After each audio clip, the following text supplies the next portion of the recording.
Day 40.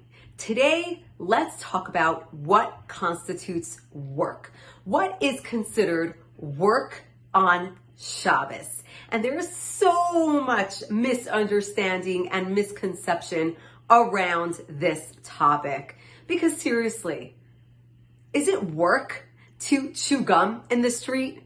Is it work to flip on a switch? What's harder? Is it harder to walk to shul or is it harder to drive to shul? And this is where the key is. It's not about what's hard. It's not about what makes you sweat. It's not about what you think work is. Working on Shabbos constitutes exclusively the 39 elements that were necessary to be done to construct the tabernacle in the desert. And these are not things that you would consider work at all. But this is what the Torah considers work on Shabbos. Just speak to any rabbi. You know he works hardest on Shabbos, on the holidays. This is not what it means when the Torah says that you cannot work on Shabbos. It is specifically speaking about those 39 things that were necessary. For example, sewing, threshing, kneading, so many things that have to do with gardening, igniting and extinguishing a fire, which we're going to be speaking about tomorrow as well. Those type of things that we don't necessarily think of as work. And perhaps work is not really the right word for it, because many people will think of it as just simply not going to the office. But there are so many more things that are involved in terms of working on Shabbos. Now let's take this just one step a little bit deeper. Why is it that we rest on Shabbos? We rest on Shabbos because we mimic God. Just like he worked for 6 days and on the seventh day he rested, we work for 6 days and the seventh day we rest. But if we think about it, does God actually rest on Shabbos? Did God actually rest on Shabbos? We know that God is constantly creating the world through his speech.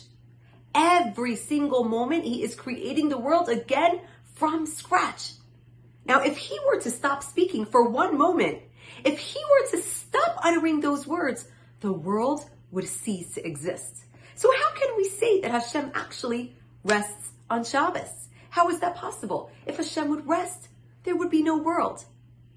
And Chassidus explains something so magical. As we know, the purpose of creation, the reason why God created this world, why did he put us here? What was the goal? The goal was to bring godliness into this physical world. Our job on this earth is to bring out the holiness, bring out the spirituality, bring out the God in every single physical aspect of this life. Now, how do we do that? How does this work? For the 6 days of the week, God, he made himself really, really, really tiny, compressed himself into all sorts of physical objects. He compressed himself into food, into clothing, into beautiful homes, into beautiful cars, because he wants us to use all of these beautiful things. These things are not bad, contrary to what you might hear in the world. Money, beautiful homes, a beautiful life is not bad. They're actually good. We are meant to take those things and make them holy. That is our purpose on this earth. So what happened? For 6 days, God's been working to compress himself. On the seventh day, he stopped those contractions. He stopped those compressions. And this is why on Shabbos there is an overabundance of revelation of godliness, because God is not contracting himself. And this is what we are meant to do on Shabbos as well. We are meant to take a rest from working so hard, of turning our physicality into spirituality that we're doing all week.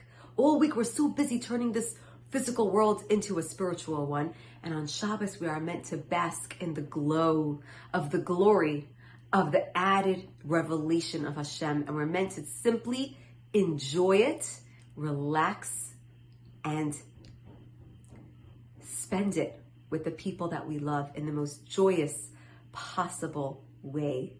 So I hope that this Shabbos you will think about that added revelation that is on this earth, and think about how you can make this day extra special for you and for your family. Have a great day.